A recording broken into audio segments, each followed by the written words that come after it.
4 years ago, after having the worst breakout of my life, nagkaroon ako ng napakaraming red marks. And I spent tens of thousands of pesos in dermatologist consultations, treatments, medications, and of course, skincare. And meron sa kanilang mga nag-work, pero meron ding hindi. So para hindi mo na kailangan gumastos ng ganun kalaki kagaya ko, and to save you from frustration na napagdaanan ko rin, let me share with you my ultimate guide for red marks with only the things that worked for my own red acne marks na backed then by board-certified dermatologists. So that you can fade them as fast as possible while only spending for the things na kailangan talaga. So unahin natin yung most important tip ko for red marks na kapag hindi mo talaga to nasundan, this could unnecessarily cost you thousands of pesos. And that first tip is to achieve acne control first. Na nakikita kong biggest mistake na ginagawa ng marami is they try to fade yung mga red marks nila habang meron pa silang mga active breakouts na hindi nila na-address with the right acne medications. And kapag ganun kasi yung ginagawa mo, okay, let's say mag-work, nag-fade nga yung red marks mo. Pero kapag ganun, mag-breakout ka lang ulit. And then, kailangan mo na naman siyang i-treat kapag naging red marks na siya. And then, paulit-ulit lang siyang mangyayari, magiging cycle na siya, and lalo ka lang mahihirapan and mapapagod. Kasi aminin din natin, minsan mas matagal pa yung mga marks mag-last kesa dun sa acne. So, usually, yun talaga yung mas napapansin natin talaga. But, if we don't address yung root cause ng red marks natin, which are yung breakouts natin, eventually, yung root cause na yon will catch up to us. And that's why, nung time na nagawa ko yung mistake na to before, as in dati naalala ko pa, sikat na sikat yung Revlite laser. As in, palaser talaga ako ng palaser dati, thinking that it will really address my acne marks. And yes, it kind of did, pero nung time na yon, never talaga siyang completely nawala. Kasi gumagaling or nagfe-fade pa lang yung lumang marks ko, meron ng bagong breakout ulit na lumalabas. And take it from me, never mo talaga siyang mahahabol. Pag hindi ka naka-acne medications to help control your acne, it will always be faster for you to get red marks kahit yung best procedure pa for red marks ang ipagawa mo. So if you want to know kung paano ba fully makontrol yung acne or ano ba yung mga tamang acne medications to address acne, I do suggest you watch my beginner's guide to acne video first, which will help you understand acne better along with the different factors na nagkakos sa kanya, kung important pa talaga yung diet, yung mga pillowcase, yung mga medications, ano ba yung mga okay,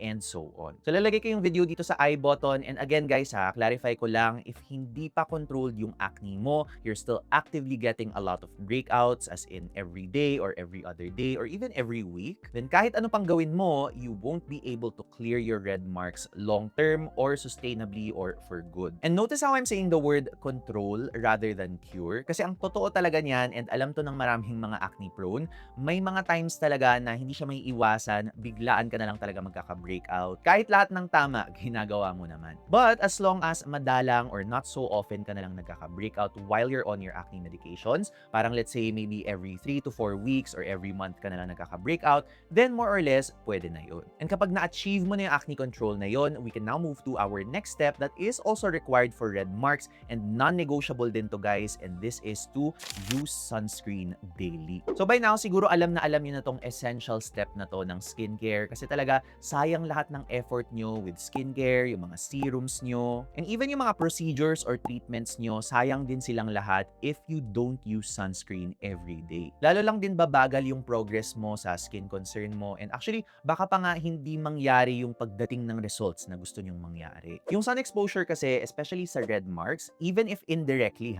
as in kunyari sabihin natin indoors ka naman pero may bintana kang katabi and dun pumapasok yung sunlight, or kahit nasa loob ka nga lang ng kotse and kahit tinted pa yung mga bintana niyan, yes, hindi ka nasusunog or nasa sunburn, pero meron pa ring mga UV rays na tumatagos talaga sa glass, and yung UV rays na yon can actually prolong yung redness sa skin mo. And what's worse, the more exposed it is sa araw, after niyang maging red, pwede pa siyang maging dark spot dahil binabad mo siya sa araw. And then, bagong problema na naman yun for you. So when it comes to sunscreen, ang isipin niyo lang talaga is Nike. As in, just do it. As in, literal talaga guys, ako, part na siya talaga ng morning routine ko. As in, hinahalin tulad ko na siya sa pag-toothbrush talaga. And ito rin yung nire-recommend ng dermatologists para hindi mo na kailangan isipin kung, okay, lalabas ba ako today or hindi, may expose ba ako sa araw. Basta, ilagay mo na lang siya para wala ka nang iniisip the rest of the day. And sa totoo lang kasi, it's not like nasa 2000s pa tayo na lahat ng sunscreen na mabibili mo sobrang sticky, greasy, may white cast. As in, literal, total, ang dami ng mga sunscreens ngayon na sobrang clear and invisible lang yung finish sa face,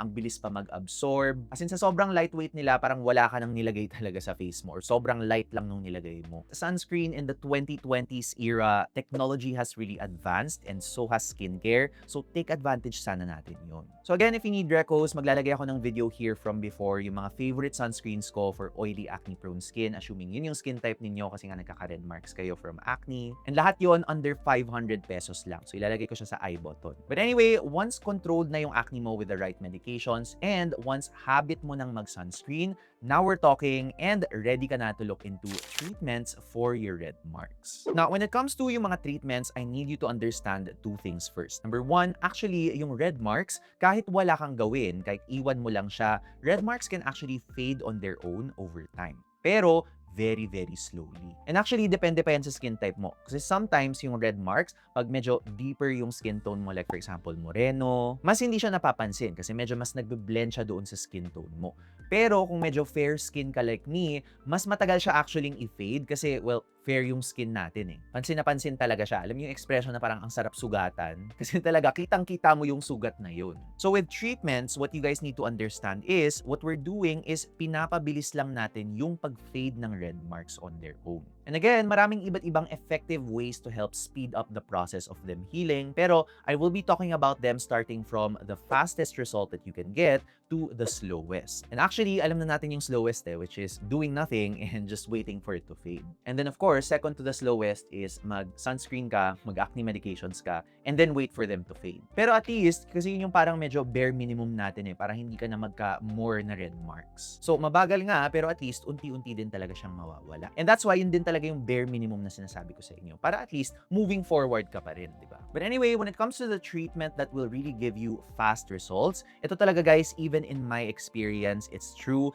these are really laser treatments. Na I know, very mahal talaga ang lasers, especially in this economy talaga na hindi forgiving sa atin. But I am saying this or mentioning this para alam nyo yung best option if ever lang ma-afford nyo siya in the future. Kasi ako rin dati, hindi ko siya afford, and when the time came na medyo nakapag-save up ako, ang napag-ipunan kong procedure is different. As in, laser procedure siya, pero hindi pala yun yung best for red marks. Yun yung kinikwento ko sa inyo kaninang Revlite. So, di ba, parang medyo sayang lang. And that actually brings me to my next point na not all lasers are made the same and not all lasers are made to treat red marks. Ang may kita mo sa marketing ng iba't ibang mga lasers, yes, maraming magka-claim na kaya nila. But if you're looking for the current gold standard, as in the best of the best talaga in terms of lasers for red marks, ito guys, ni-research ko talaga siya as someone na maraming red marks dati. I was really so confused with the different types of lasers and I just wanted yung pinakamaraming evidence bilang evidence-based tayo dito. And what I found out from my own personal research na kinonfirm din eventually ng mga dermatologists na kinonsultan ko, this is what we call a pulsed dye laser or PDL in short. Sometimes ang tawag din dito is the 585 or 595 laser. The reason being, yung laser kasi na to, yung parang wavelength niya is from 585 to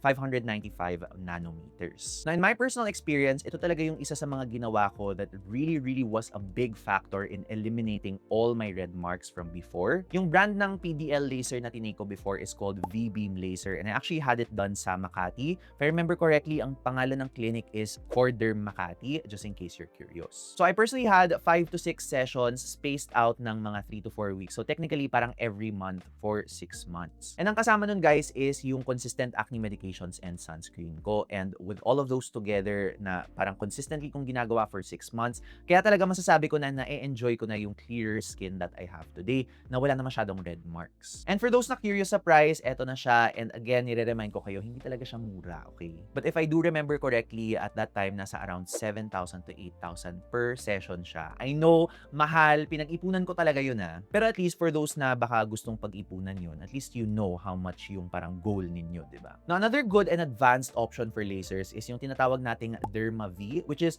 basically in layman's terms, para na siyang next generation nung V-beam laser na tinake ko before. Now, ako personally, never ko pa siya na-try sa red marks ko because nung time na ni-release siya, wala na akong red marks nung gumaling na siya from my V-beam. Pero na-recall ko lang siya siya because ino-offer din to sa isa sa mga dermatologists that I go to, si Doc Gil Robredo Vitas sa Derm HQ in Makati. Meron silang DermaV machine and it's the same. It does cover also the wavelength to target yung mga red marks ng skin. Kasi alam ko meron tayong mga viewers na napakonsult kay Doc Gail because of yung mga collab videos ko with her. So kung patient na kayo ni Doc Gail, you may want to consider that. And actually yung DermaV nga, less social downtime din kasi talaga siya. Yung V-beam kasi yung laser na tinake ko, magkaka-red marks ka pa for maybe 1 week before talaga siyang mag-clear. Pasalamat na lang ako na nung time na yon, parang pandemic era siya. So alam mo yun, okay lang mag-stay at home, wala ka naman ako masyadong kinikitang mga tao. But yun lang, for the record, if for some reason, dumami ulit yung red marks ko, knock on wood, then probably DermaV na yung ipapa-procedure ko next kasi less hassle yun and less downtime. Now again, yes, I know hindi talaga lahat afford ang laser. So ano ba yung ibang mga options outside thousands and thousands of pesos spent on lasers na baka pwedeng ipahid lang natin sa skin natin? Well, your next best option, this is obviously going to be a bit slower kasi nga lasers are the fastest, but a good alternative na topical or ipapahid lang sa skin will probably be prescription strength azelaic acid. Now take note prescription strength, meaning 15 to 20% azelaic acid. Hindi pa yung mga nakikita ninyong azelaic acid serum or azelaic acid na sabon. Usually, kapag yung mga ganon, over-the-counter sila and they have probably 10% or less ng azelaic acid. Mamaya pa yon. Pero yung prescription strength kasi na azelaic acid, kung ano yung research na makita natin na effective ang azelaic acid, prescription strength ang gamit nila. And actually, the data is very limited sa mga 10% or less na azelaic acid. As in, even if you ask dermatologists, marami silang masasabi about azelaic acid na positive, pero yung mga claims na yon are all based on studies using yung prescription na azelaic acid. Kasi kailan lang din naman nagkaroon ng 10% or less na azelaic acid in the market. So, if you want the best benefits of azelaic acid, doon ka na sa 15 to 20% na prescription strength. Especially since, actually nga yung 15 to 20%, medyo indirect pa yung benefit ng azelaic acid when it comes to red marks. Ang totoo niyan kasi, mas maraming clinical evidence ang azelaic acid for the condition that we call rosacea, which is a condition involving even more redness sa skin. As in, kung may red mark ka na ganito, yung rosacea, parang isa talaga siyang patch ng redness sa skin mo. Parang rosy cheeks siya, ganon. Pero sa mga studies niya on acne marks, more of secondary effect pa lang yung mga findings sa kanya, with yung main effect niya being an actual acne treatment or medication for those na mga pregnant and naghahanap ng alternative kasi bawal sila gumamit ng mga prescription na retinoids. So yes, it can help with redness. Yes, meron din siyang mga anti-acne properties and it might be able to help with your red marks. But again, more of secondary effect siya. Now, I do want to make it clear sa part na to. Baka kasi tingnan nyo ang prescription azelaic acid as this all-in-one miracle ingredient, but real talk lang tayo guys. This is what dermatologists call a second-line acne medication. So more of alternative kapag hindi mo matake yung first-line gold standard acne medications, which are mga benzoyl peroxide, mga tretinoin, adapalene, and even yung mga oral medications like antibiotics and isotretinoin. So for the most part, when you use this for your red marks and for your acne, ideally, may kasama siyang ibang mga acne medications sa ibang parts ng routine mo. Simply put, parang sidekick na acne medication lang siya. So for example, sa akin, di ba? Benzoyl peroxide, gold standard, first line, ginagamit ko during the morning sa skin ko. And then, at one point in my anti-acne routine, ang ginagawa ko is, alternate ako every night. Parang MWF, ang gagamitin ko is tretinoin. That's another gold standard acne medication. Pero, kapag Tuesday, Thursday, Saturday, ang gagamitin ko sa gabi is azelaic acid prescription strength. But the main point is, nagiging effective lang ang azelaic acid long-term, whether for acne or red marks, when you use it with other acne medications na ideally, prescribe ng dermatologist mo. And again guys, remind ko lang consulting a dermatologist does not have to be expensive because meron ng free and online options to consult a dermatologist. I'll put a video on how to properly consult with a dermatologist ulit sa I button. And also sa video na yon, meron akong mga recommendations for dermatologists, depende kung nasaan ka sa Pilipinas, as well as yung mga apps na pwede mong i-download for online consultation, as in step-by-step talaga siya. And I emphasize this kasi rin talaga guys, yun nga, prescription strength azelaic acid is kailangan mo pa rin talaga ng reseta sa Pilipinas. Although ang good thing na lang nakikita ko ngayon, parang mas accessible na siya kasi meron sa community natin nagsasabi na available na raw yung azelaic acid sa Mercury. Hindi ko pa na-check personally kasi hindi pa ubos yung azelaic acid ko, pero kapag naubusan ako, sige, tingnan natin yan. Ako kasi ang ginagawa ko, yung azelaic acid ko, hinhoard ko siya abroad. As in, tingnan niyo tong skinnerin ko. Meron siyang Thai na sulat sa baba kasi talaga pag pumunta ako sa Thailand, as in, nag-hoard talaga ako. And then, nung pumunta naman ako ng Australia last year, yung azelaic acid nila na prescription strength, yung brand is As Clear. Literal, parang nasa shelf lang talaga nila, over the counter, pwede ka bumili. So, yun. Buti na lang last year talaga, Australia and Thailand. Kaya parang yung supply ko ngayon ng azelaic acid, perfect na perfect. Hindi pa ako naubusan. Meron pa akong siguro one more tube before ako mag-restock talaga. But anyway, sige, sabihin natin kahit merong way na mag-consult sa Derma for free and online or just a few hundreds of pesos lang yung kailangan mong i-spend for a dermatologist consultation. Let's say, wala talaga kayong access for some reason or for any reason at all na mag-consult sa dermatologist. So para lang clear tayo, yes, meron tayong mga alternatives na pwede mo lang bilhin over the counter and baka medyo mas budget friendly, but they're not going to be as fast as prescription strength azelaic acid and definitely not going to be faster than lasers. And that final slower option is going to be yung sinabi nga natin kanina, over-the-counter azelaic acid. Now, like I said a while ago, compared to yung ibang mga treatments natin, this has less evidence compared sa prescription strength azelaic acid and especially sa laser. But also, I guess, doing something is better than doing nothing, diba? So, this is something you can look into, but again, don't forget, ang dapat meron nyo muna before buying any over-the-counter azelaic acid. Number 1, acne medications, and number 2, sunscreen. Again guys, real talking ko kayo kahit gumamit kayo ng over-the-counter azelaic acid serum, pero wala kayong constant acne medications na ginagamit and hindi kayo nagsa-sunscreen, walang mangyayari. Now, online or sa social media, yes, baka meron kayong makita na, oh my God, ginamit lang niya yung azelaic na to tapos nag-heal na or nag-fade na yung red marks niya. But ang tanong ko sa iyo is, how sure are you na number 1, same skin type kayo? Baka mamaya yung genetics or yung lahi nung nakita mong mabilis nag-fade yung red marks nila, in general, hindi pala sila super mapimple. Or yung skin niya, mas mabilis mag-recover from acne marks, diba? So, sure ka ba na same kayong ganun? And second, how sure are you na yun lang yung ginamit niya and hindi siya consistently gumagamit ng acne medications and sunscreen? Which again, is the bare minimum for you to be able to fade your red marks. So, ina-emphasize ko lang to kasi personally, ayoko rin masayang yung pera ninyo na bibili kayo ng azelaic acid serum pero walang mangyayari, diba? Parang in a way, sayang lang yung inipon ninyo. But with that in mind, if willing talaga kayo mag-commit to acne medications and sunscreens and kailangan nyo lang talaga ng recommendation for azelaic acid serums, ito yung dalawa na masasabi kong current favorites ko and I have one per budget level. So for those na medyo marami yung budget talaga and mahilig kayo sa Korean skincare, I think right now yung best option din talaga is itong very popular na Anwa Azelaic Acid 10 Hyaluron Redness Soothing Serum. As you can see, tinest ko rin to and parang pa-halfway na rin ako dito sa first bottle ko. Again, I'm gonna be honest with you, it's not as fast compared to yung prescription ko na azelaic acid, but at least it's something. And what I actually really like about this is they use 10% pure azelaic acid, but with really good supporting ingredients for acne-prone skin. Has a little bit of niacinamide, which also supports the skin barrier aside from yung mga brightening properties niya. And meron din tong Centella asiatica and allantoin, which are also very soothing sa skin. Aside from that, meron din tong zinc PCA, personal favorite na supporting ingredient for oily skin, and even hydrating ingredients like hyaluronic acid and panthenol. So in fairness, diba, overall, very well-balanced serum siya and it also feels pretty lightweight sa skin ko. Personally, I think this is one of the best options internationally for azelaic acid, but it is around mga 900 plus pesos. So again,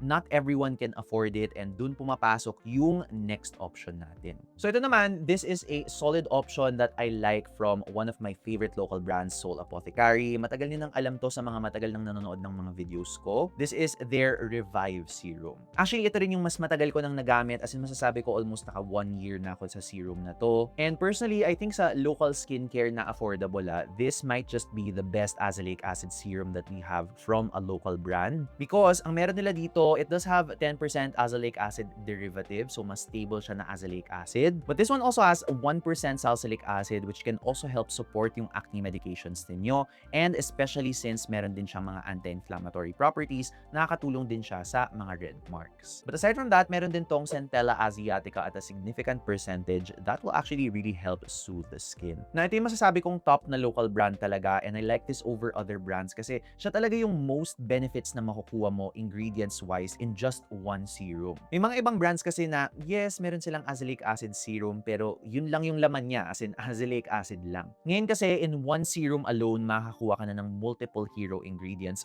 working together in one effective formulation. And that's really how it should be. And itong Soul Apothecary na Revive, matagal na siyang nirelease talaga. So I would say this is very ahead of its time. Now, aside from that, another thing you can add to help your red marks fade kung gusto mo talagang targeted siya are to use mga blemish care spot treatments. And itong dalawang hawak ko are actually my current favorites right now. Like, I really find myself using these two the most often sa mga spot treatments ko. So, unahin na natin tong mud kasi alam ko maraming may gusto sa mga mud products ngayon. This is the Dr. O Spotless Pink Mud. This is better kung gumagamit kayo ng spot treatments sa gabi. As in, yung para lang siyang Oxycure na mud na may white kang ilalagay sa face mo before you sleep. And this one actually, I prefer this over the Oxycure because mas madali siyang i-wash off the next day. And actually, medyo same actives lang siya, 2% salicylic acid and niacinamide. Again, a good combination for anti-inflammatory benefits. On the other hand, another spot treatment I've also been liking is this new release from YOU, itong Acne Plus Spot Care Pro Serum nila. Ito naman I would say is the more soothing or less matapang na option, though this is also still relatively gentle. Mas soothing lang talaga to kasi mas marami din siyang parang mga skin barrier loving and soothing ingredients. This one has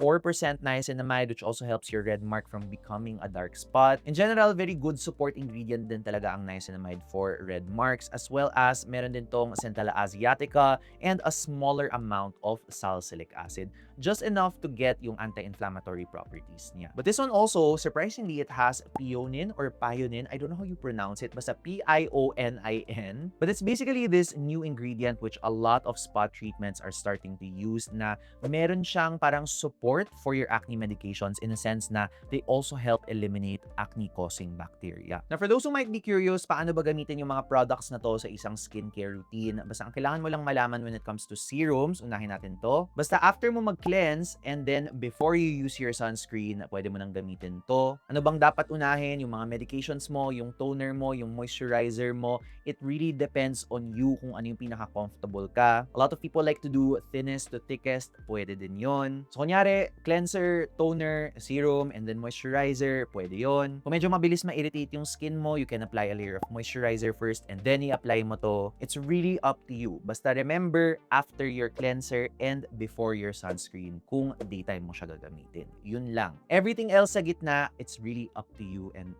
how you feel comfortable using them. So basically, wag nyo nang i-overthink. Now, another frequently asked question about azelaic acid, how often ko ba siya dapat gamitin? Once a day or twice a day? Start muna with once a day and do that for 1 to 2 weeks. Tingnan mo kung nagre-react ba yung skin mo, kung humahapdi ba siya or hindi. Kapag humahapdi, obviously stop. Pero if after 2 weeks, okay naman siya, then up mo to twice a day and then see if there's a reaction. Kung wala, then yun na, up to twice a day kaya ng skin mo. Again, the determinant here will always be kung kaya ng skin ninyo. Kung oo, then keep going. Pero kung hindi, reduce or stop. Meanwhile, ito namang mga spot treatments, basically, just make this the last step of your nighttime routine. As in yun na, huwag mo na siyang i-overthink. Basta sa gabi, gamitin mo siya as your last step. Yes, after moisturizers. Yes, after your acne medications. After mo mag-sandwich method.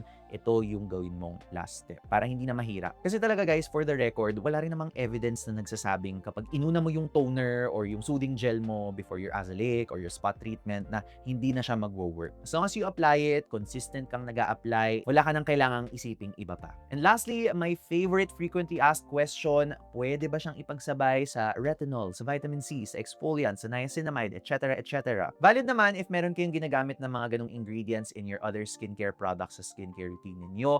But ang magiging helpful sa inyo is actually yung other video ko on how to layer your skincare actives properly. So panoorin nyo yung video na yon if gusto nyo ng parang comprehensive guide on how to layer different types of yung mga very common actives na nakikita natin sa mga skincare products natin. I'll put it somewhere dito sa screen para mas madali nyo siyang mahanap. But guys, I do hope this video helped show you the options you have kapag meron kayong mga red marks from your acne. And again, a reminder to always make informed skincare decisions. And as usual guys, I will see you in the next video. Bye!